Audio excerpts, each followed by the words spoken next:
اعوذ باللہ من الشیطان الرجیم، بسم اللہ الرحمن الرحیم۔ السلام علیکم ناظرین مکرم، 92 نیوز چینل کے پروگرام صبح نور میں آپ کا میزبان غلام معین الدین نظامی اپنے ساتھیوں سمیت حاضر خدمت ہے۔ حضرت ابو انیس محمد برکت علی رحمہ اللہ تعالیٰ کی تالیف اسماء النبی الکریم سے سرور دو عالم صلی اللہ علیہ وآلہ وسلم کا ایک اسم مبارک پڑھنے اور سننے کی سعادت حاصل کرتے ہیں۔ سیدنا قائد العارفین صلی اللہ علیہ وآلہ وسلم، ہمارے سردار عارفوں کے رہنما، درود و سلام بھیجے اللہ تعالیٰ آپ پر، آپ کی آل پاک پر اور آپ کے صحابہ کرام رضوان اللہ تعالیٰ علیہم اجمعین پر۔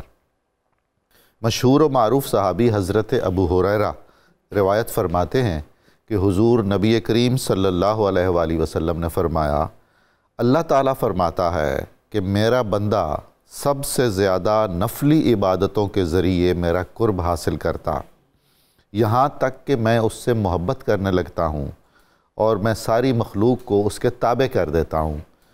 یہ حدیث مبارکہ صحیح بخاری شریف میں آئی ہے۔ ہمارا آج کا موضوع ناظرین مکرم بہت ہی دل نواز اور ذوق انگیز موضوع ہے۔ ایک ایسی عظیم الشان شخصیت تاریخ تصوف و عرفان کی اور دستاویز ذوق و شوق کی، جس کا نام سنتے ہی روح وجد میں آ جاتی ہے، حضرت شیخ بایزید بسطامی رحمۃ اللہ تعالی علیہ۔ ان کی شخصیت، ان کے افکار، ان کی تعلیمات، ان کے واقعات اور ان کے وہ اثرات بہت گہرے جو انہوں نے تصوف اور تاریخ تصوف اور موضوعات تصوف پر مرتب فرمائے۔ حضرت بایزید اکابر صوفیہ میں ہیں، اتنے جلیل القدر ہیں کہ تصوف کی کوئی ہی شاید ایسی کتاب ہو جس میں ان کا ذکر خیر نہ ہو، اور ہر بڑے صوفی نے، ہر بڑے صوفی شاعر نے انہیں خراج تحسین پیش کیا ہے۔ ہمارے بر صغیر کے تمام سلاسل طریقت کے شیوخ نے، مشائخ گرامی نے انہیں عقیدت کا خراج پیش کیا ہے۔ اگر ہم شاعروں میں دیکھیں تو حضرت شیخ فرید الدین عطار، حضرت مولانا جلال الدین رومی، حضرت شیخ سعدی شیرازی، حضرت امیر خسرو، حضرت مولانا جامی، علامہ اقبال، ایسے بڑے بڑے لوگوں نے انہیں محبت سے یاد کیا ہے۔ اور سچ یہ ہے کہ حضرت بایزید بسطامی اپنی ظاہری اور باطنی خوبیوں کی وجہ سے اس کا استحقاق رکھتے ہیں کہ انہیں بہت ہی محبت، عقیدت اور احترام سے یاد کیا جائے۔ آپ ایک چھوٹے سے گاؤں میں پیدا ہوئے جس کو ایران میں بستام کہا جاتا ہے، اور بر صغیر میں اس کو بستام بھی کہتے ہیں۔ دونوں طرح سے درست ہے، کوئی اس میں مسئلہ نہیں ہے، قباحت نہیں ہے۔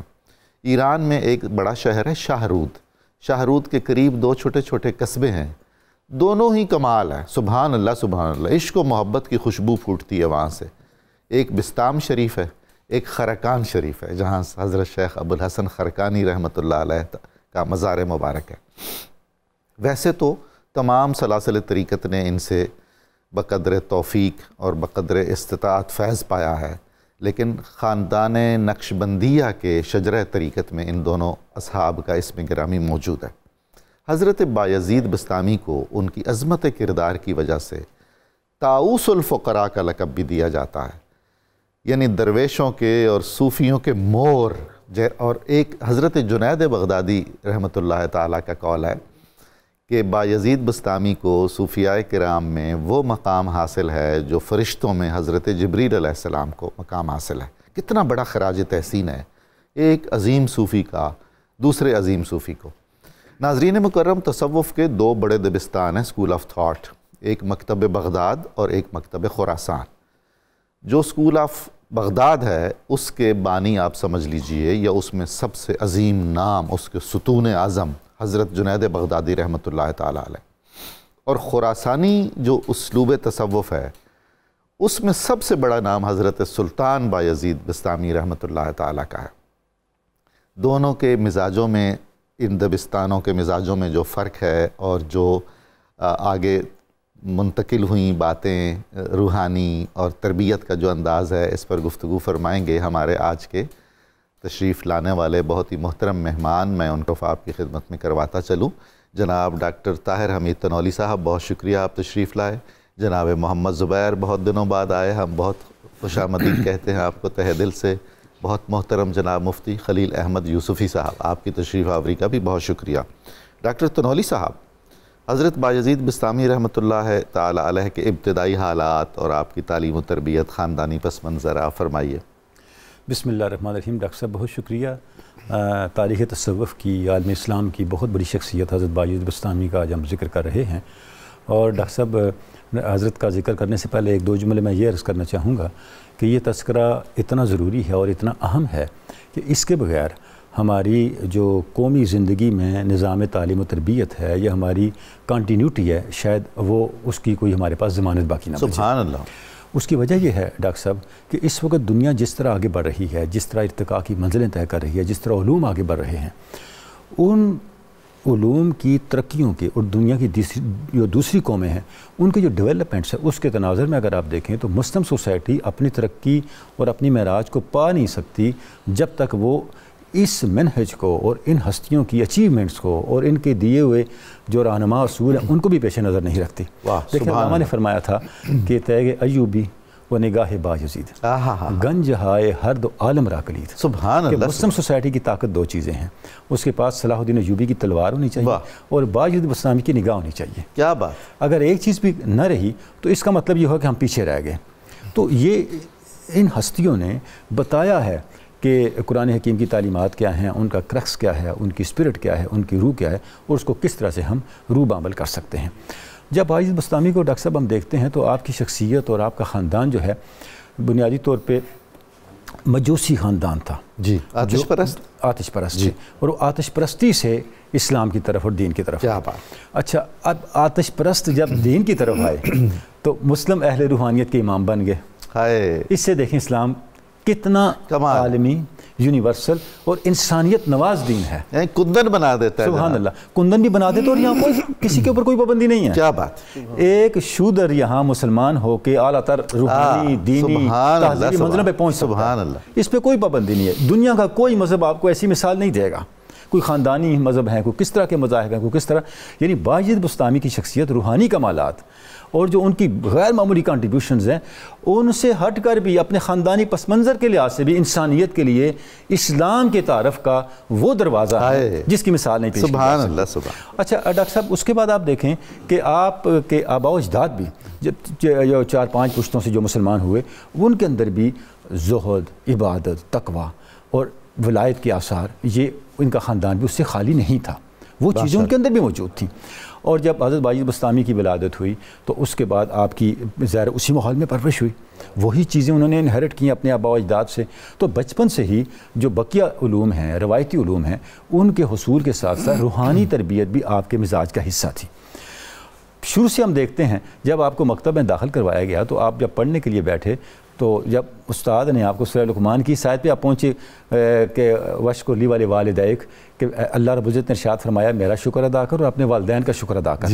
یعنی اب دیکھیں کہ کس طرح سے حضرت بایزید بسطامی کی تربیت ہو رہی ہے اور کس طرح سے وہ کس ماحول میں آگے بڑھ رہے ہیں۔ تو انہوں نے استاد سے اجازت لی، میں گھر جانا چاہتا ہوں۔ اچھا، اب گھر آگے بچے ہیں، استاد سے قرآن مجید کی ابتدائی تعلیم لے رہے ہیں اور وہ تعلیم کس اسپرٹ کے ساتھ دے رہے ہیں۔ والدین نے کیا ذہن بنا کے پڑھنے کے لیے بھیجا ہے۔ آپ جب آئے والدہ کے پاس تو والدہ نے دیکھا کہ آپ کو تو مکتب بھیجا تھا تو آپ واپس آگے سے ٹھیک ہے، کیا مسئلہ ہوا؟ انہوں نے کہا نہیں امی جان، میں آپ سے ایک بات کرنے کے لیے آیا ہوں۔ آج استاد محترم نے مجھے یہ پڑھایا کہ اللہ رب العزت نے ارشاد فرمایا قرآن مجید کے اندر کہ میرا شکر ادا کرو اور میرے والدین، آپ اپنے والدین کا شکر ادا کرو۔ تو میں تو بڑا کمزور ہوں، مجھ سے دونوں شکر ادا نہیں ہوتے، یا مجھے اپنے لیے رکھ لیں سبحان اللہ، یا مجھے خدا کے لیے وقف کر دیں۔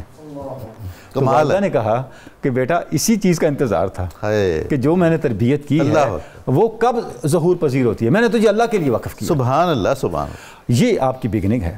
اس کے بعد اپنے دور کے بڑے جو لوگ، ابتدا یہ ہے تو کیا حال ہوگا۔ سبحان اللہ، حضرت ذوالنون مصری ہیں، ان سے آپ نے تربیت لی، ابو علی السندی ہیں، ان سے تربیت لی، اور آپ فرماتے ہیں کہ سال ہا سال تک آپ مجاہدات میں رہے اور اس دوران کتنے ہی کامل اولیاء کرام سے آپ نے کسب فیض کیا اور اپنی روحانیت کو، اپنے ظاہر کو، اپنے باطن کو نکھارا۔ تو آپ کا تو تربیت کا نظام، جو آپ کا ابتدائی جو جس انداز سے آپ کی شخصیت کی پرورش ہوئی، جس طرح آپ کی شخصیت بنی پلی بڑی اور آگے چلی، ڈاکٹر صاحب ہم دیکھتے ہیں کہ اس میں ظاہر و باطن کا ایک جامع امتزاج نظر آتا ہے۔ علوم ظاہری کا کمال بھی ہے اور اس کے ساتھ ساتھ آپ کی شخصیت کے اندر جو روحانی تربیت کے تقاضے ہیں وہ بھی موجود ہیں. یہی وجہ ہے کہ آپ کے دور کمال کے اندر آپ کے ایک ایک کلمے کو آپ اٹھا کے دیکھیں, وہ دونوں چیزیں پوری کرتا ہوا نظر آئے گا. یعنی اس کے پیچھے روحانی واردات, آپ کے روحانی تجربات, آپ کے مجاہدات اور آپ کے احوال بھی ہیں, اور ان احوال کو بیان کرنے کے لیے علمی تقاضے بھی ہیں. کیا بات, وہ دونوں چیزیں آپ کو نظر آتی ہیں. اور اس کا سبب کیا ہے؟ اس کا سبب وہ تربیت ہے جو آپ نے علوم ظاہری کے لحاظ سے اپنے بچپن میں لی, اور اس کے ساتھ ساتھ علوم باطنی کے لحاظ سے آپ نے اپنے میچورٹی کے اور روحانیت کے زمانے میں لی. اچھا, اب ڈاکٹر صاحب دیکھیں کہ اسی دوران یہ جو آپ کا نظام تربیت جو آپ کے والدین نے اور آپ کے اساتذہ نے اور آپ کے مشائخ نے آپ کو دیا, اس کے اوپر عمل درآمد کرنے کا انداز کیا ہے؟ آپ فرماتے ہیں کہ میں سال ہا سال اپنے نفس کی اصلاح کرتا رہا, اور میں نے اپنے نفس کی اصلاح کے لیے مجاہدے کی بٹی کو گرم رکھا, اللہ اکبر, اور اس میں اپنے نفس کو پگھلا کر ملامت کے ہتھوڑے سے اس کے پیچ و خم ٹھیک کرتا, کس بل نکال دیے, تا آنکھ اس کی کثافتیں ہٹا کے میں نے اس کو آئینہ بنا دیا. کمال. اور جب آئینہ بنایا پھر میں نے دیکھا ابھی بھی اس میں کثافتیں ہیں, پھر میں نے اور محنت کی تا آنکہ جو آخری کثافت تھی وہ انانیت کی کثافت, اللہ اللہ, اس کو نکالنا ضروری تھا. اب میں نے اس کو نکالا, جب میں نے دیکھا کہ میرا نفس ہر طرح کی کثافتوں سے پاک ہو گیا, اب میں نے اس پہ 4 تکبیروں والا نماز پڑھ دیا. ڈاکٹر صاحب اب دیکھیں صوفیاء کا کمال کیا ہے, وہ 4 تکبیریں کیا ہیں؟ پہلے خلق کو ختم کیا, اللہ کے راستے میں جو خلق حائل تھی اس سے نکلے, اس کے بعد نفس کو ختم کیا, اس کے بعد ارادے کو ختم کیا, 4 ترک کرنے کے بعد بھی دیکھا کچھ بچا تو ان 4 ترک کو ترک کیا. یعنی یہ معراج تسلیم و رضا ہے. معراج تسلیم و رضا ہے ڈاکٹر صاحب. اسی لیے تو اکابر ہمیں بتاتے رہے ہیں کہ صوفی اپنے زمانے کا جینیس ترین شخص ہوتا ہے. سبحان اللہ, سبحان. معمولی عقل والا بندہ صوفی نہیں بن سکتا. پڑھا, سیکھا. یہ جو آپ نے بات فرمائی ہے نا کہ وہ روحانی تجربات کا عالمانہ بیان, اگر یہ نہ ہوتا تو حضرت ابن عربی اپنی تصانیف میں کیوں بار بار ذکر کرتے, کس نے نہیں کیا؟ کس نے نہیں کیا؟ اچھا, یہ ڈبل وے ہے جی. روحانی تجربات کو عالمانہ طور پہ بیان کرنے سے پہلے جی عالمانہ علم کو روحانی تجربے میں ڈالا جی, اس کے لیے الگ سے ایک آئی کیو چاہیے. بالکل, یہ مختلف شعبے ہیں. آپ کے پاس اتنی دقت نظری تو ہو کہ آپ اپنے نفس کے عیبوں کو خود میگنیفائی کر کے دیکھ سکیں. اپنے نفس کے عیبوں کو سب سے مشکل کام اپنی آنکھ کے شاطیر کو دیکھنا ہوتا ہے. انسان انا کا بت توڑنا, انا کا بت توڑنا اور اس ابراہیمی کام ہے. سبحان اللہ. یعنی اس حد تک پہنچنا کہ آپ اپنی انا کے, اپنی ذات کے, اپنے باطن کے سارے جو عیب ہیں ان سے آشنا ہو سکیں. اس کے لیے علم چاہیے, اور اس علم کو, یہ علم سائنس ہے اور تصوف اس کی ٹیکنالوجی ہے, اور فضل الہی چاہیے. اچھا, اس علم کو حال میں بدلنے کے لیے وہ سکل چاہیے جو فضل الہی کو کھینچ سکے. سبحان اللہ, سبحان اللہ, کیا بات ہے تنولی صاحب, واہ, بہت خوب. جناب زبیر صاحب, اصحاب بدر کی تعداد غالباً 313 بتائی جاتی ہے. جی جی. اتفاق ہے کہ حضرت نے جن سے استفادہ کیا علماء سے اور مشائخ سے, کہتے ہیں وہ بھی 313 ہیں. جی. تو یہ سب سے بڑا مجاہد نفس ہے حضرت بایزید بستامی. جی جی. تو ایسے ہے جیسے ان کی تربیت کا جو نظام ہے وہ جیسے ایک جنگ جاری ہے, اور جی بالکل کیسے باکمال اساتذہ ہیں, شاگرد ہیں, مریدین ہیں, اصحاب ہیں. ارشاد کیجیے. جی بالکل. دیکھیے, ابھی تنولی صاحب نے بتایا کہ انہیں کسب علم بھی کیا, حالانکہ ان کے مطابق وہ مادر ذات ولی بھی تھے جی, بچپن سے ہی نا. ابھی جو حالات آپ نے بھی بیان کیے, اس کے باوجود انہوں نے مشائخ کی طرف رجوع کیا. آپ نے مثال کے طور پہ فرمایا کہ میں نے گلشن معرفت میں اگر کوئی 200 سال سرگشتہ اور سرگرداں رہے, 200 سال, تو اگر اسے کوئی پھول ملے گا نا, وہ پھول مجھے ابتدائی میں مل گیا تھا. سبحان اللہ. آپ اپنی ابتدائی زندگی کے بارے میں بیان فرماتے ہیں کہ ایک دفعہ میں باہر, چاندنی رات تھی, نکل گیا اور مجھے مشاہدہ حق نصیب ہوا, اور میں نے 18,000 عالم رائی کے ذرے اور دانے کے برابر اس کو دیکھا. اور میں نے اللہ کی بارگاہ میں عرض کیا, میں نے کہا آج رحمت الہی جوش میں ہے, اللہ کی بارگاہ میں عرض کیا کہ یہاں تو تنہائی ہے, یہاں تو کوئی نظر ہی نہیں آ رہا. تو اللہ نے کہا کہ ہماری بارگاہ میں صرف وہ رسا ہو سکتا ہے جی جو دل سے چاہتا ہو رسا ہونا, اس لیے ادھر تمہیں تنہائی نظر آ رہی ہے. اور آپ نے سوچا کہ آج کیونکہ رحمت الہی کا دریا جوش میں ہے, تو کیوں نہ میں امت محمدیہ صلی اللہ علیہ وسلم کی شفاعت مانگ لوں. تو پھر خیال آیا کہ یہ جو شفاعت جو ہے یہ رسول کریم صلی اللہ علیہ وآلہ وسلم سے مختص ہے. واہ واہ واہ. تو یہ جب خیال آیا تو پھر اللہ تعالیٰ کی بارگاہ سے آپ کو سلطان العارفین کا لقب بتاؤ، یعنی آداب رسالت. جی آداب. آپ نے فرمایا کہ میں نے جو پایا میں نے آداب رسالت سے پایا. سبحان اللہ. جو بھی پایا آداب رسالت اسی در سے ملتا ہے. جی اسی در سے ملتا. اچھا آداب سے مجھے بات یاد آ رہی ہے کہ آپ کے اندر ادب، وہ کہتے ہیں نا کہ جو دین کلہ ادب، سارے کا سارا ادب ہے. آپ کے جو ادب کا عالم ہے نا، مثال کے طور پہ آپ نے فرمایا کہ جو میرے شیخ تھے حضرت امام جعفر صادق، جن سے آپ نے ویسی طور پہ فیض لیا، آپ نے کہا جب میری قبر کھودنا نا انتہائی گہری کھودنا، کہیں وہ اونچی نہ ہو جائے میرے شیخ. یعنی اتنا ادب و احترام، مسجد کا اتنا ادب و احترام کرتے تھے کہ آپ نے کبھی بھی مسجد کی طرف جاتے ہوئے تھوکا نہیں. اور آپ مسجد کے لیے الگ کپڑے بنائے ہوئے تھے کہ اللہ کے گھر میں جا رہا ہوں تو اس کے لیے میں الگ کپڑے رکھوں. اتنا احترام. اور مسجد کے باہر کھڑے ہو جاتے تھے. اچھا یہ مجھے دو مماثلت سے تو بالکل حضرت شیخ سیدنا عبد القادر جیلانی رحمۃ اللہ تعالیٰ علیہ سے ملتی نظر آ رہی ہیں. ایک یہ مختلف کپڑے ہونا، قیمتی کپڑے مسجد میں جانے کے لیے، اور دوسرا جو آپ نے فرمایا وہ رائی کے دانے کے برابر سارے علوم و فنون. حضرت شیخ بغداد کا بھی یہی. جی ایسی. اچھا یہی بات انہوں نے فرمائی ہے. انہوں نے کہا کہ جو علماء میں اختلاف ہو سکتا ہے لیکن جو تجرید توحید ہے نا اس میں اختلاف نہیں ہو سکتا. کیا بات ہے. وہاں پہ یہ سب آ کے ایک ہی ہو جاتے ہیں. حقیقت واحد ہے یہ ایک. جی بالکل حقیقت واحد ایک. اچھا پھر آپ کے جو شیوخ ہیں جیسے عین الدین شامی ہیں، حبیب اجمی ہیں، ان سے آپ نے ابو علی سندھی ہیں، ان سے آپ نے استفادہ کیا. لیکن آپ ویسے بھی یہ جو بزرگان دین ہوتے ہیں نا یہ ہر چیز سے سیکھتے ہیں. وہ جو لوک وزڈم ہے وہ بھی اپنے کمال پہ نظر آتا ہے. دیکھیں میں آپ کو وہ ایک مثال میں نے وہ پڑھا. وہ ایک خاتون تھی اور وہ جنگل میں انہوں نے آٹا اٹھایا ہوا تھا. حضرت بائی بستامی بھی ہم چلے گئے تو اس بی بی نے کہا کہ یہ میرا جو ہے نا آٹا یہ گھر تک پہنچا دیں. تو آپ نے وہ شیر آ رہا تھا، شیر کو بلایا اور اس کی پشت پہ رکھ دیا اور اس بی بی کو کہا کہ یہ تجھے پہنچا دے گا اور تیرا میرے بارے میں کیا خیال ہے. انہوں نے کہا آپ خود نما ظالم ہیں. سبحان اللہ. ایک تو آپ نے خود نمائی کی کہ لوگوں کو پتہ چلے کہ بایزید قدرت رختا ہے کہ شیر پہ بھی اگر کوئی چیز رکھ دے تو وہ مکلف ہو جاتا ہے. دوسرا آپ نے ظلم یہ کیا کہ شیر تو غیر مکلف ہے، انسان مکلف ہے، اور غیر مکلف کو جو ہے اس پہ وزن ڈال دیا تو یہ بھی آپ نے ظلم کر دیا. اچھا پھر وہ والا واقعہ دیکھیں، آپ نا جانوروں سے بھی سیکھ لیتے تھے. وہ ایک دفعہ کتا سامنے سے آ رہا تھا، آپ نے کتے کو رستہ دے دیا تو آپ کے شاگردوں نے کہا کہ یہ آپ نے کتے کو کیا فوقیت دے دی ہے. انہوں نے کہا کہ یہ مجھے یہ بتاؤ کہ جب اللہ تعالیٰ نے روز ازل مجھے فضیلت دی تھی، سلطان العارفین بنایا تھا، مجھ سے پوچھ کے بنایا تھا، اور اس کو کتا اس کو پوچھ کے بنایا، اس میں اس کی کیا تقصیر اور خطا ہے کہ یہ کتا ہے. اور پھر ایک دفعہ وہ کتا گزرا تو آپ نے اپنے دامن کو ایسے سمیٹا اور وہ کتے نے جو دیکھا تو کہتا ہے آپ کو اللہ نے القاء کیا کہ کتے نے آپ سے یہ کہا کہ اگر ٹھیک ہے اگر میں گیلا تھا تو اپنا لباس دھو لیتا، اور اگر میں خشک تھا تو نے ناپاک نہیں ہونا تھا. اور یہ جو نے غرور کا مظاہرہ کیا ہے یہ 7 سمندروں کے پانی سے بھی تو نہیں دھو سکتا. کمال ہے حضور، کیا سبق ہے. جی بے شک بے شک. اچھا یہ اس طرح کے جتنے واقعات آپ ان کے دیکھتے ہیں نا، اس سے یہ پتہ چلتا ہے کہ وہ ایک تو مادرزاد ولی ہونے کے باوجود وہ شیوخ کے پاس گئے، انہوں نے عام لوگوں سے بھی سیکھا بہت. ٹھیک ہے انہوں نے بہت زیادہ تدبر کیا.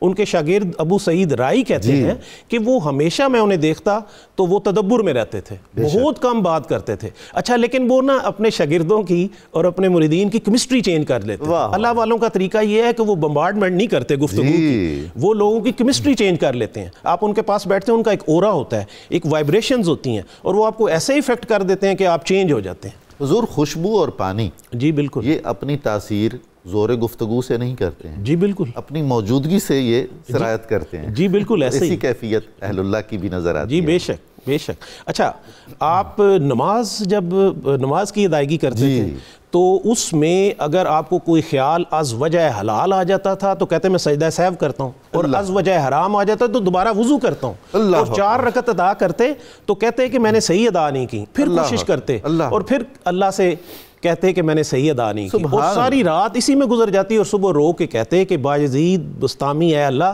تیری شان نماز نہیں پڑھ سکا، اسے بے نمازیوں میں شمار کر لے. اللہ تو دیکھیں کتنی عاجزی کا اظہار ہے. اور حج کیا اور کہا کہ یہ کوئی عام بادشاہ کے دربار میں نہیں جا رہا، میں تو اللہ کے دربار میں جا رہا ہوں. اور قدم قدم پہ کھڑے ہوتے اور 2 نفل پڑھتے، اللہ کے حضور پیش کرتے کہ یار اللہ کے دربار میں اتنی بڑی بارگاہ، اور اس بارگاہ میں ویسے ہی چلا جاؤ. اور مدینہ منورہ اس لیے نہیں گئے کہ یہ تو میں حج کے لیے گیا ہوں، میں خاص طور پہ مدینہ منورہ جاؤں الگ نیت کر کے اور پھر الگ نیت کر کے گئے. سبحان اللہ سبحان اللہ، کیا بات ہے. جناب مفتی صاحب، حضرت کا مجاہدہ، حب الہی، عشق رسول میں ان کی وارفتگی، اہل بیت سے بہت خصوصی ارادت، یہ ایسی باتوں پر آپ روشنی ڈالیے. بسم اللہ والصلاة والسلام علی رسول اللہ. بڑی ہی اہم گفتگو چل رہی ہے اور حضرت بایزید بسطامی رحمۃ اللہ تعالیٰ علیہ کا ذکر خیر ہو رہا ہے۔ آپ کے مجاہدہ سے پہلے میں مجاہدہ بتانا چاہتا ہوں یہ کس کو کہتے ہیں۔ ہمارے علماء کرام نے مجاہدہ کی 3 قسمیں بیان کی ہیں۔ ویسے مجاہدہ کا معنی ہوتا ہے جد و جہد کرنا، کوشش کرنا جی، اور مجاہدہ جب ذات کے اعتبار سے ہوگا تو اس کے معنی ہوں گے برے خیالات کو دور کرنا اور ذہن کو پاکیزہ کرنا۔ سبحان اللہ۔ اور جب یہ مجاہدہ دل کے اعتبار سے ہوگا تو اس کا معنی یہ ہے کہ اپنے دل کو اللہ تعالیٰ جل جلالہ کی عبادت کے لیے آمادہ کرنا، واہ، اور اپنے دل کے اندر موجود سستی اور کاہلی کو ختم کرنا۔ اور جب یہ مجاہدہ نبی صلی اللہ تعالیٰ علیہ وسلم کی صفات کا مظہر بننے کے لیے ہوگا تو پھر اس کا معنی یہ ہوگا کہ اپنے اخلاق نبی صلی اللہ علیہ وسلم کے ارشادات کے مطابق بنائے جائیں۔ اس قدر جامع ہے یہ لفظ۔ جی، اور یہ مجاہدہ تینوں کیفیات میں حضرت بایزید بسطامی کی ذات کے اندر واہ، سبحان اللہ۔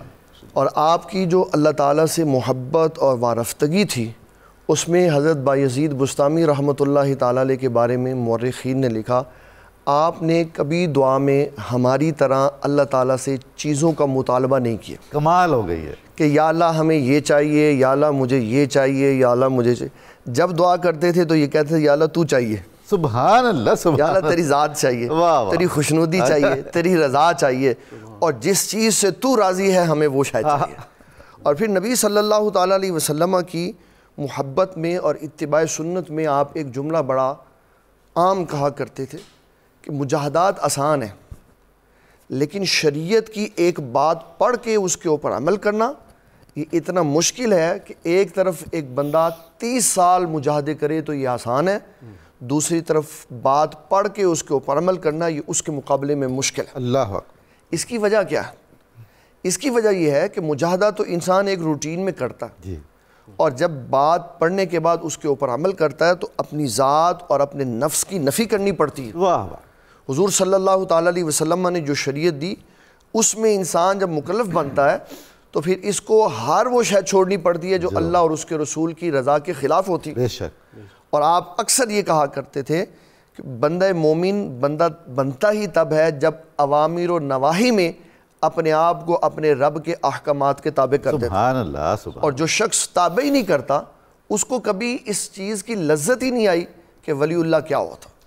اور نبی صلی اللہ علیہ وسلم کی محبت کے بارے میں آپ نے 10 باتیں ارشاد فرمائی، سبحان اللہ۔ اس کو یہ صحیح معنوں میں محبت کا مظہر سمجھتے ہیں۔ کیا یہ کہہ دینا کہ میں حضور پاک صلی اللہ علیہ وسلم سے محبت کرتا ہوں یہ کافی ہے؟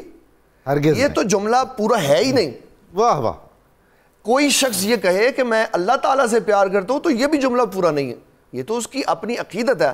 جملہ تو تب پورا ہوتا ہے جب اللہ کہے کہ میں تو اس سے پیار کرتا ہوں، سبحان اللہ، جب نبی صلی اللہ علیہ وسلم کی طرف سے ٹھنڈی ہوائیں آئیں کہ یہ ہمارا ہے، واہ واہ، پھر کمال ہوتا۔ اس کے لیے جو پیٹرن بتایا، فرمایا پہلے سنت کی اتباع، جی، پھر اس کے بعد اپنے آپ کو ذکر رسول میں مصروف رکھنا، سبحان اللہ، تیسرے نمبر پر فرمایا اس ذکر کا خمار چڑھانا ہے۔ آئے، کہا خمار کیسے چڑھے گا؟ واہ واہ، کہا جہاں تم گزرو، جہاں سے تم آؤ، جہاں کی طرف تم جاؤ وہاں سے تمہارے گزرنے سے سنت زندہ ہو، ہاں ہاں ہاں، تو پھر یہ سنت کا خمار ہے۔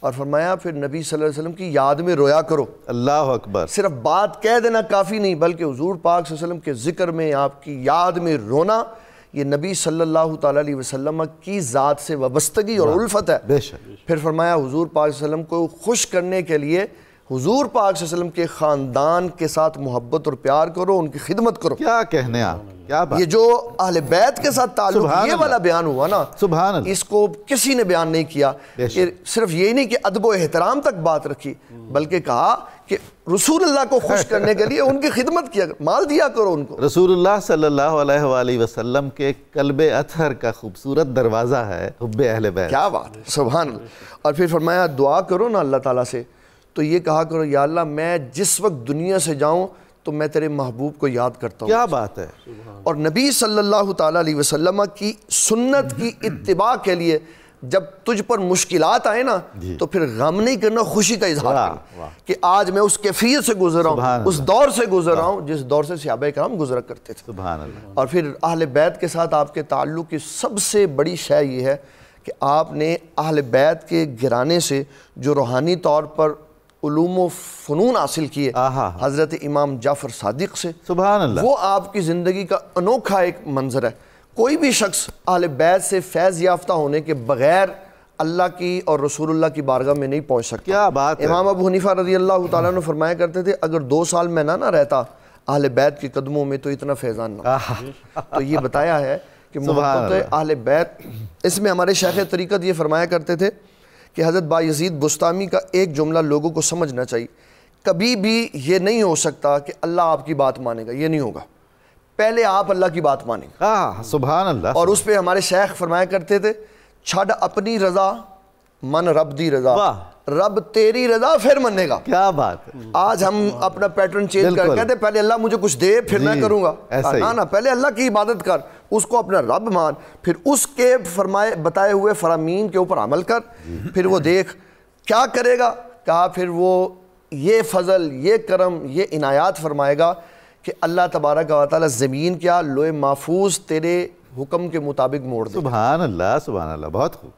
ناظرین مکرم، ہمیں درود پاک سننا ہے اور ایک مختصر وقفہ لیتے ہیں، چند ثانیوں میں دوبارہ حاضر خدمت ہوتے ہیں، آپ ہمارے ساتھ رہیے گا۔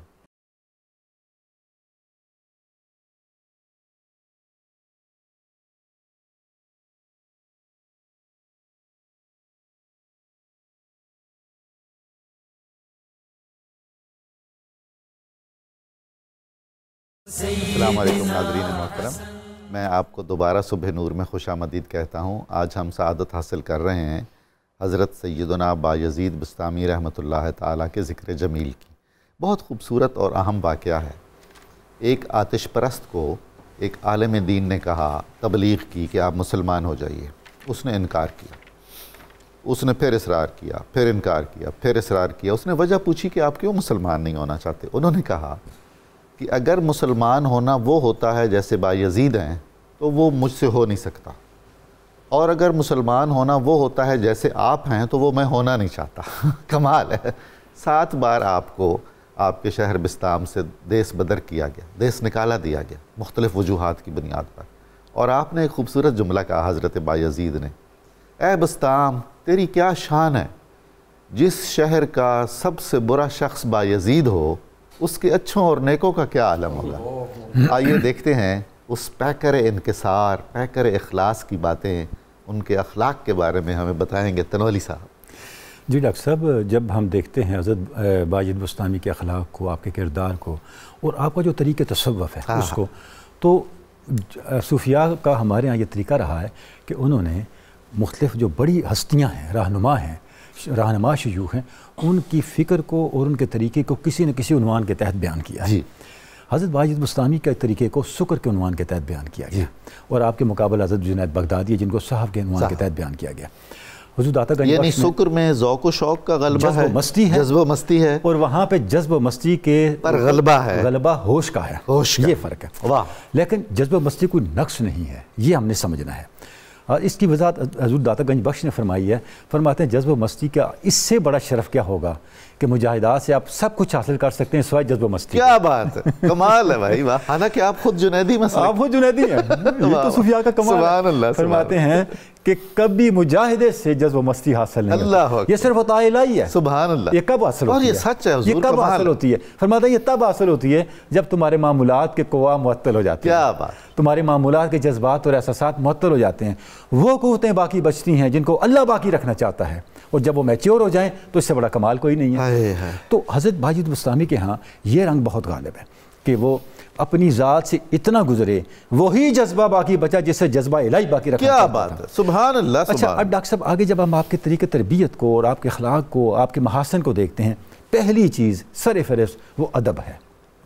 اللہ کا ادب، ذات رسالت مآب کا ادب، مخلوق کا ادب۔ سبحان اللہ۔ آپ کو پتہ چلا فلاں علاقے میں کوئی بڑے ولی کامل ہے، آپ ملنے کے لیے چلے گئے، جیسے گئے تو ان صاحب نے بے خیالی میں قبلہ رخ جا رہے تھے اور تھوک دیا، اب وہیں سے واپس آ گئے، اس سے نہیں ملتا۔ سبحان اللہ، سبحان اللہ۔ جسے اتنا نہیں پتا کہ بیت اللہ کا احترام کیا ہے، وہ کسی بھی مرتبے پہ ہو، میں اس سے ملنے کا روادار نہیں۔ حضور کی بارگاہ کا ادب کتنا، اس واقعے کو بہت صوفیاء نے بیان کیا، آپ کے روحانی سفر کو، اور حضرت علی حجویری نے بھی بیان کیا کہ آپ فرماتے ہیں جب میں اپنے نفس کی تمام آلائشوں سے پاک ہو گیا اللہ نے مجھے مقام قدس کی پروازیں عطا کی. اللہ میں جب سب مقامات سے گزرتا گیا انتہا پہ پہنچا تو دیکھا اللہ اور میرے درمیان ایک چیز حائل ہے اور وہ میری انانیت ہے. میں نے اللہ کی بارگاہ میں عرض کی اے اللہ اس سے کیسے نکلوں؟ جواب ملا اس کا اے باجید اس کا ایک ہی طریقہ ہے. میرے محبوب حضور اکرم صلی اللہ علیہ وآلہ وسلم کے نالین پاک کی خاک کو اپنا سرمہ بنا لو. یہ جملہ لکھا ہے علی اجویر نے. اب تصور کریں بارگاہ رسالت مآب کا ادب کس درجے کا ہے. یہ پھر آپ کے ہاں ایسے تو نہیں آگیا سرمہ ہے میری آنکھ کا خاک مدینہ. دیکھیں علامہ نے جو کہا تو ادھر سے سب کچھ دیکھ کہا. فقر جنید و بایزید بھی کہا پاکانی امت پورا بندہ زرندانہ گفتہ. علامہ کہتا ہے میں نے کوئی نئی باتیں تمہارے سامنے نہیں کی, ان پاک بازوں کی باتیں کی ہیں, ثنائی کی, جنید کی, عطار کی, بایزید کی. اور سچ یہ ہے کہ ہماری دانشورانہ تاریخ میں ان حضرات کو نئی زندگی دی ہے اور ان کے اقوال کو. ڈاکٹر صاحب یہ جو جملہ آپ نے ارشاد فرمایا صوفیاء ایک سے ایک ہیں. آپ کو وہی نام یاد ہے جن کا ذکر اقبال نے کیا. سبحان اللہ, ایک سے ایک جرنیل ہے. آپ کو صلاح الدین ایوبی یاد ہے, اقبال نے ذکر کیا. اچھا ڈاکٹر صاحب دوسری بڑی امپورٹنٹ بات آپ کی انسان دوستی ہے. اب رات کو آ رہے ہیں, ایک نوجوان اپنی مستی میں جا رہا ہے ساز بجاتا ہوا, آپ نے لا حول ولا قوت. نوجوان نے دیکھا میری توہین کی ہے, مجھے دیکھ کے لا حول پڑا ہے, میں کوئی شیطان ہوں. غصے میں اس نے ساز آپ کو دے مارا. آپ کا سر زخمی ہو گیا, اس کا ساز ٹوٹ گیا. آپ گھر پہنچے, اپنے خادم کو بلایا اور ساز خرید کے اس کو بھیجا اور ساتھ حلوہ بھیجا. اچھا فرمایا تمہیں جو اذیت ہوئی نا میرے کلمات سے, میں یہ پیش کرتا ہوں, میرے اپنے دل سے میرے بارے میں نفرت نکال دو اور تمہارا جو ساز ٹوٹا تھا اس کا بھی میں ازالہ کروں. یہ حضور فیضان اہل بیت. سبحان اللہ, یہ وہ تربیت. سبحان اللہ, کیا شان ہے. اچھا آپ کا ہمسایہ آتش پرست تھا, وہ کہیں سفر میں تھا تو اس کے گھر چھوٹا بچہ روز روتا تھا. آپ کو پتہ کہ یہ کیوں رو رہا ہے؟ پتہ چلا اس کے گھر میں اندھیرا ہے, اندھیرے سے ڈرتا ہے. آپ روزانہ چراغ لے کے اس کے گھر چلے جاتے.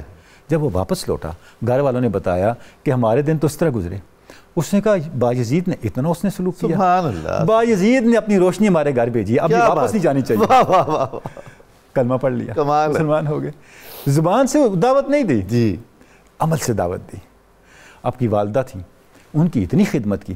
آپ فرماتے ہیں میں جن مقامات کو, جن احوال کو مجاہدات سے حاصل نہیں کر سکا, اپنی والدہ کی صحبت میں ان مقامات کو حاصل کیا. جی حضرت اویس قرنی کا جو مرتبہ ہے سبحان اللہ, اپنے صف اولیاء میں والدہ سے محبت اور اطاعت اور خدمت میں حضرت بایزید کا وہ مرتبہ ہے. دیکھیں فرماتے ہیں کہ مجھے میری والدہ نے کوئی خدمت کہی, میں پانی مانگا, گھر میں تھا, میں سردیوں کی راتیں تھیں, میں نہر پہ چلا گیا, پانی لے کے آیا, والدہ سو گئیں, میں دروازے میں کھڑا رہا, اسی میں صبح ہو گئی.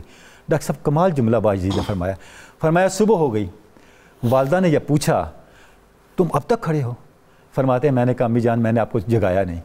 فرماتے ہیں میری والدہ نے مجھے دعا دی جس چیز کی میں زندگی بھر طلب کر رہا تھا, میں نے والدہ کی دعا کے بعد اسے دروازے سے داخل ہوتے ہوئے دیکھا. ان احوال کو میں نے والدہ کے اس دعا کے بعد خوشنودی کے بعد دروازے سے داخل ہوتے نعمت مل گئی ہوگی. سبحان اللہ. ڈاکٹر صاحب جیسے ہم ابھی ذکر کر رہے ہیں, ان ہستیوں نے مجردات کو مشہود کر کے دکھایا, تصورات کو حقیقت بنا کے دکھایا, اپنے علم, اپنے عمل, اپنے اخلاص اور اپنے احوال کے ذریعے سے. بہت ہی خوب, بہت خوب. جناب زبیر صاحب, تصوف کے بڑے بڑے لوگوں نے اور شاعروں نے اور محققین نے, مصنفین نے ایسے ایسے خراج تحسین پیش کیے ہیں, یاد کیا ہے بطور استاد, یعنی سبق لیا ہے ان کے واقعات سے اور ان کے اقوال سے. اس پر کچھ آپ آگاہ فرمائیے. جی دیکھیں حضرت جنید بغدادی رحمۃ اللہ علیہ کا ایک تو قول آپ نے بیان کر دیا کہ ان کا مقام وہی ہے جو ملائکہ میں جبریل امیق ہے, وہ اولیاء میں ان کا ہے, تو یہ ایک بہت بڑا خراج ہے. پھر حضرت جنید بغدادی رحمۃ اللہ علیہ نے فرمایا کہ جتنے اونچے احوال ان کے تھے وہ ہم کسی اور میں یہ احوال نہیں دیکھتے. اسی طرح جتنی بھی تصوف کی امہات کتب ہیں اس میں آپ کتاب اللمہ فی التصوف بھی جس کو کہتے ہیں, اور رسالہ کشیریہ ہو, داتا صاحب کی کشف المعجوب ہو, آیائے علوم ہو, منطق الطیر ہو, علامہ اقبال صاحب تک آ جائے, مثنوی میں آپ نے وہ واقعہ بیان کر دیا, وہ پورا انہوں نے واقعہ بیان کیا کہ وہ یہودی کو انہوں نے جو تبلیغ کی تو اس نے جو کہا آگے سے, تو وہ کوئی بھی کتاب تصوف کی حضرت بایزید بسطامی رحمۃ اللہ علیہ کے تذکرے کے بغیر مکمل نہیں ہوتی. تو بہت آپ جتنی بھی کتب دیکھ لیں، میں داتا صاحب نے ایک واقعہ بیان کیا کہ آپ حجاز کے سفر سے جب واپس آ رہے تھے تو دیکھا کہ لوگ تعظیم کے لیے کھڑے ہیں کہ استقبال کرتے ہیں، تو آپ نے اپنے نفس کو دیکھا تو دیکھا کہ وہ تو باقی تو بالکل لاغر ہے، نحیف نزار ہے، کیونکہ اتنا میں نے اس کو ریاضت کرائی ہے، لیکن اس کی گردن موٹی تھی۔ اللہ اکبر۔ تو آپ نے کہا اچھا اس کا مجھے کچھ علاج کرنا چاہیے، تو آپ نے کیونکہ سفر میں تھے اور شرن بھی آپ جو مکلف اور پابند نہیں تھے کہ روزہ رکھتے، تو آپ نے وہ روٹی کھانا رمضان میں شروع کر تاکہ نفس خوشی ہو، لوگ بدگمان ہو جائیں۔ یہ ملامتی انداز، جی ملامتی انداز بھی تھا آپ میں، یہ بھی ایک ٹچ تھا، تو وہ لوگ آپ سے بدگمان ہو گئے، بدظن ہو گئے۔ اور پھر جب صاحب آپ نے یہ موٹی گردنوں کو پتلا کرنے کا نسخہ خصوصی طور پر مجھے بعد میں بتایا۔ جی نہیں، میں اس میں بھی انہوں نے خود بتا دی۔ حضرت باز بستامی کہتے ہیں کہ جب میں نے پھر اپنے نفس کی طرف متوجہ ہوا، مراقب ہوا، تو اسے متمثل اور متشکل ہو کے مجھے نظر آیا تو اس کی جو گردن تھی بالکل لاغر اور ٹوٹی ہوئی تھی، لٹکی ہوئی تھی۔ اس نے کہا آپ نے مجھے ہلاک کر دیا۔ واہ واہ۔ تو یہ واقعہ انہوں نے بیان کیا۔ امام جو قشیری ہیں انہوں نے بڑے واقعات بیان کیے۔ انہوں نے مثال کے طور پہ یہ کہا، آپ کے بارے میں کہا کہ آپ کہتے ہیں کہ میں نے بھوکے پیٹ اور ننگا رہ کے، یعنی صرف ستر پوشی کر کے میں نے تصوف اور روحانیت اور یہ مقامات حاصل کیے، اور آپ نے کہا کہ اگر فرعون بھی بھوکا ہوتا ہے نا تو انا ربکم الاعلی نہ۔ کمال ہو گئی ہے، کیا بات ہے حضور، واہ واہ سبحان اللہ۔ جی بالکل بالکل۔ اسی طرح سے کتاب التعارف کے جو شارح تھے ابراہیم بخاری، انہوں نے ان کا بڑا زیادہ تذکرہ کیا۔ داتا علی حجویری رحمۃ اللہ علیہ نے ان کے بارے میں وہ بڑی اچھی بات کی کہ فرماتے ہیں کہ حضرت باز بستامی کہتے تھے کہ علم پہ عمل کرنا سب سے مشکل ہے، سبحان اللہ، یعنی یہ آگ پہ چلنے سے بھی مشکل ہے۔ مطلب زبیر صاحب ہم یہ کہہ سکتے ہیں کہ ہم سارے کے سارے جو اہل تصوف ہیں، مختلف سلاسل سے تعلق رکھنے والے، ہم بالواسطہ طور پر فیض یافتہ ہیں حضرت بایزید بستامی کے۔ جی بالکل، ان کے اقوال، ان کے واقعات سے ہمارے مشائخ نے استفادہ کیا، ہمیں بتایا آگے، جی بالکل، تو ہمارے روحانی استاد ہوئے۔ جی بے شک۔ نکلسن کہتا ہے کہ جو فنا کا جو ڈاکٹرین ہے نا، جو اصول، سب سے پہلے انہوں نے اس اصطلاح کو انٹروڈیوس کروایا۔ بالکل، جتنے یہ ویسٹ والے اس حضرت باز بستامی رحمۃ اللہ علیہ بھی میں پڑھ رہا تھا، اس پہ امپریشنزم پہ ریسرچ کر رہے ہیں۔ اچھا ایسے ٹاپکس نکال رہے ہیں کہ جو ریموٹلی بھی ہمیں نہیں لگتے کہ کوئی کنسرن ہو، تو وہ کھونچ کے وہ دیکھتے ہیں۔ اچھا زبیر صاحب میں تو حیران ہوں کہ حضرت بایزید کے جو اقوال ہیں وہ تجریدی شاعری لگتی ہے۔ جی بے شک، یعنی ایسی کیفیتیں ہیں کہ جیسے آپ کیفیتوں کو مجسم کر رہے ہیں، یعنی وہ دور جدید کی کسی بھی علامتی اور استعاراتی شاعری سے کم نہیں ہے، لطف بھی اتنا ہی دیتی۔ جی بے شک۔ وہ آپ نے باقی علامہ اقبال تک آپ نے کچھ وہ ہے نا، شوکت سنجر و سلیم تیرے جلال کی نبوت، اور فقر جنید و بایزید تیرا جمال بے نقاب۔ حضرت سعدی نے لکھا کہ دوڑ کر جا رہے تھے حضرت بایزید بستام سے باہر، کسی نے پوچھا کیوں جا رہے ہیں؟ کہتے بارش نہیں ہو رہی، نماز استسقاء پڑھی گئی ہے، پڑھانے والے نے کہا ہے کہ یہاں گناہ بہت ہو رہے ہیں اس لیے بارش نہیں ہو رہی، تو میں جا رہا ہوں کہ خدا سب سے گناہ گار تو میں ہوں، میں جا رہا ہوں اللہ تعالیٰ بارش دے دے۔ کمال ہے یاری، سبحان اللہ سبحان اللہ، حیران کن بات۔ جی وہ ایک اور وہ شعر ہے نا کہ آپ اصلاح کیجئے گا کہ دور ہا بایت کے تا یک مرد حق پیدا شود، باجزید اندر خراساں یا اویس اندر کرن۔ کیا بات۔ اور وہ علامہ اقبال نے وہ جو خراج پیش کیا ہے کہ وہ کامل بستام در تقلید فرد، ہاں جی، اجتناب از خربوزہ کرد۔ سبحان اللہ۔ یہ دیکھیں کہ سنت کی اتباع کتنی ہے کہ خربوزہ صرف اس لیے نہیں کھایا کہ رسول کریم صلی اللہ علیہ وسلم نے پتہ نہیں کھایا بھی ہے اور کس طرح کھایا یہ معلوم نہیں ہے۔ اور زبیر صاحب یہ مجاہدہ ہے بہت، یعنی خربوزہ، بستام، خرکان اور شاہرود کا دنیا کے بہترین خربوزوں میں ہے۔ یہ بالکل ایسا ہے جیسے کوئی آدمی ملتان میں رہ کر زندگی بھر آم نہ کھائے، کوئی شخص سرگودا میں رہ کر زندگی بھر کنو نہ کھائے۔ جی بالکل۔ اور نیت دیکھیے نا کہ رسول اللہ صلی اللہ علیہ وآلہ وسلم نے کھایا ہے یا نہیں، یا آپ نے کیسے کھایا۔ اقبال ایسے چھوٹے موٹے واقعے کو تو نہیں نظم کرتے نا۔ جی بے شک، کیا بتایا ہے اور کیا شان ہے۔ جی بے شک۔ یہ دیکھیے نا کہ یہ پوری زندگی اپنے آپ پہ کوئی پابندی لگا لینا، اور ایک چیز ویسے حلال ہو، شرعاً جائز بھی ہو، لیکن رسول کریم صلی اللہ علیہ وسلم کے امت کی سنت کی اتباع میں۔ اور آپ نے فرمایا، اپنے اقوال میں فرمایا کہ جو رسول کریم صلی اللہ علیہ وسلم کی سنت کی اتباع نہیں کرتا وہ اس تصوف کے راستے میں چل ہی نہیں سکتا، وہ سلوک طریقت طے ہی نہیں کر سکتا۔ اچھا اس پہ آپ کے بڑے اقوال ہیں شریعت پہ، شریعت کی پابندی کے، کہ اس کی پابندی کے بغیر کوئی شخص طریقت میں بالکل ترقی آگے نہیں بڑھ سکتا۔ مفتی صاحب اتنا خوبصورت تذکرہ ہے، آپ کچھ اقوال ارشاد فرمائیے، ان کے کچھ واقعات بتائیے، ایسے کیف و سرور کی کیفیت طاری ہے۔ حضرت بایزید بستامی رحمۃ اللہ تعالی علیہ کی بعض باتیں ایسی ہیں کہ جب انسان ان کو سنتا ہے نا تو عقل اس کی دنگ رہ جاتی ہے۔ آپ فرماتے ہیں جو اللہ تعالیٰ جل جلالہ سے اور نبی صلی اللہ علیہ وسلم سے محبت کرتا ہے نا، اس کو جنت کی طلب ختم ہو جاتی ہے۔ سبحان اللہ، سبحان، یہ پیک ہے ساری کہ یہ کرو گے تو جنت ملے گی، تو اللہ تعالیٰ اور اس کے رسول سے محبت کرو گے تو جنت کی طلب ہی ختم ہو جائے گی، جنت کو طلب پیدا ہو جائے گی۔ اس کے لیے امام احمد رضا فاضل بریلوی نے 2 اشعار لکھے۔ جی، آپ فرماتے جنت نہ دیں تیری رویت ہو خیر سے، جنت نہ دیں تیری رویت ہو خیر سے، اس گل کے آگے کس کو ہوس خو کو خر کی ہے، بر کو بر کی ہے۔ اور پھر فرمایا کہ شربت نہ دیں کرے بات لطف سے، کہ حشر کے میدان میں کچھ نہ دیں، صرف ایسے مسکرا کہ حضور دیکھ لینا ایک دفعہ تو بات بن جائے گی، یہ شہد ہو تو پھر پرواہ کسے شکر کی ہے۔ مفتی صاحب، یہ جو عشق ہے یہ الگ تھلگ کیوں پہچانا جاتا ہے؟ جہاں بھی ہوتا ہے بول کے بتاتا ہے کہ میں ہوں۔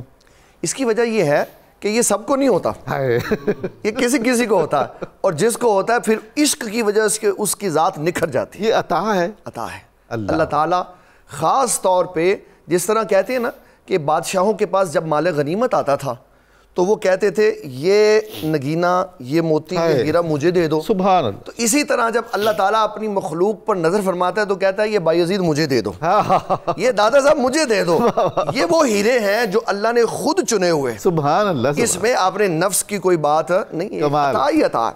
اور پھر فرمایا ایک دن حضرت بایزید بستامی رحمۃ اللہ تعالیٰ علیہ سے کسی نے پوچھا جناب نیک انسان کی نشانی کیا ہے؟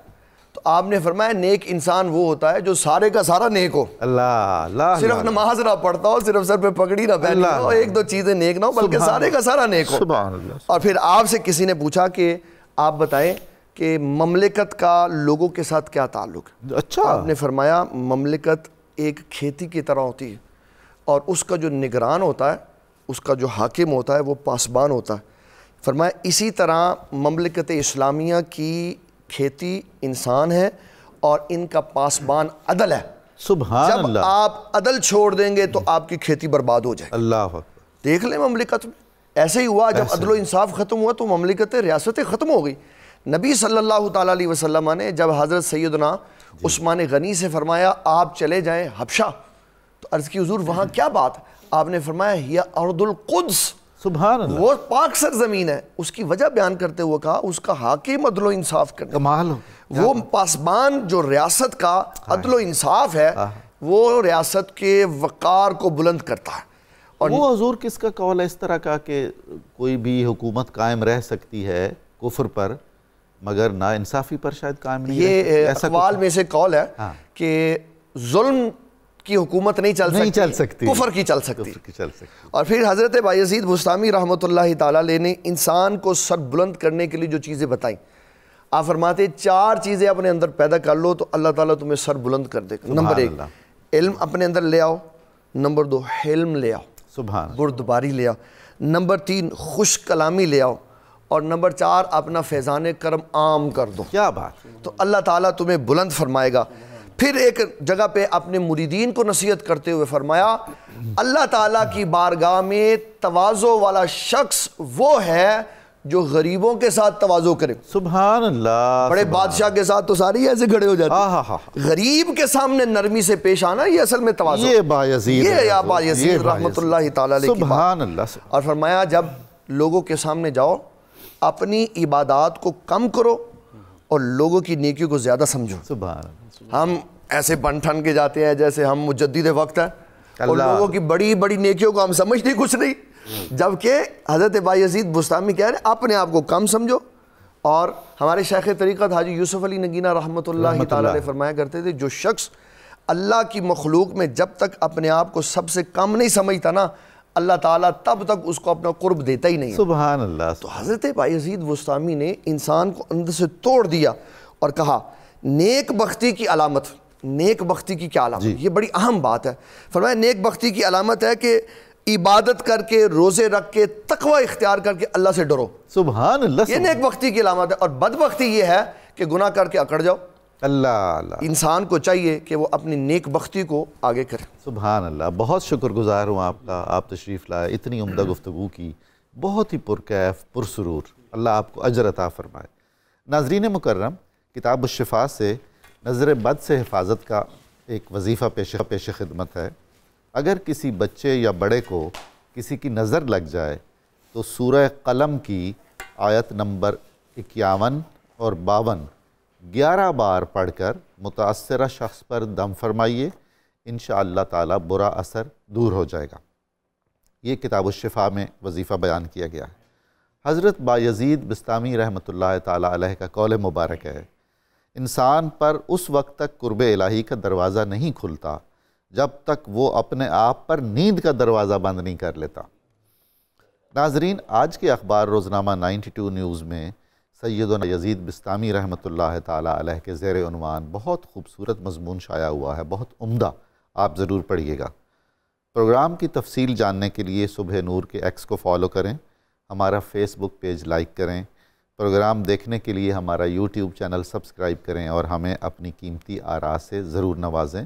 ہم آپ سب مل کر اب لگائیں گے نعرہ مقصد پاکستان، اور اس کے بعد ہم سنیں گے جناب حافظ محمد ارشد نقشبندی صاحب کی خوبصورت آواز میں کچھ کلام حضرت بایزید بسطامی کی مدح میں۔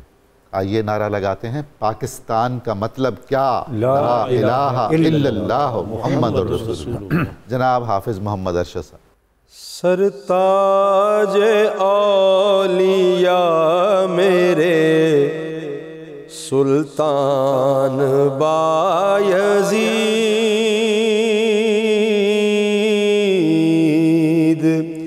سرتاج اولیاء میرے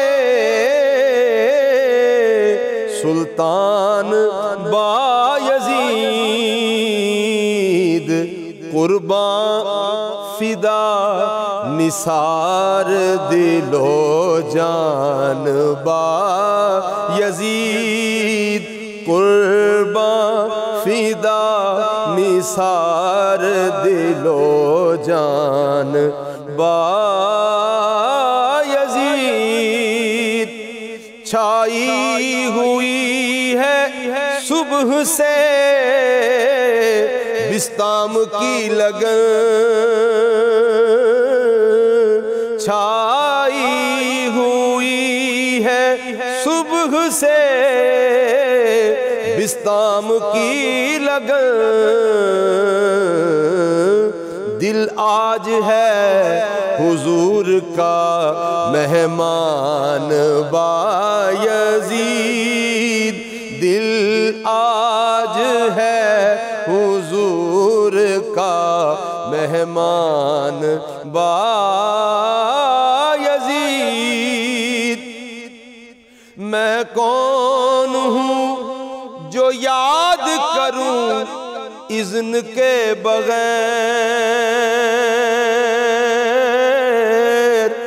میں کون ہوں جو یاد کروں اذن کے بغیر، میں کون ہوں جو یاد کروں اذن کے بغیر، مجھ پر بہت ہے آپ کا احسان بایزید، مجھ پر بہت ہے آپ کا احسان بایزید، آتی رہی تھی آپ کو خوشبوئے بوالحسن، آتی رہی تھی آپ کو خوشبوئے بوالحسن، میں اس لیے ہوں کشتائے خرقان بایزید، میں اس لیے ہوں کشتائے خرقان بایزید، بسطام کو نہیں ہے خراسان سے شرف، بسطام کو نہیں ہے خراسان سے شرف، بستام ہے، بستام سے ہے قدر خراسان با یزید، بستام سے ہے قدر خراسان با یزید، ہے دست بستہ عرض کے محشر کی بھیڑ میں،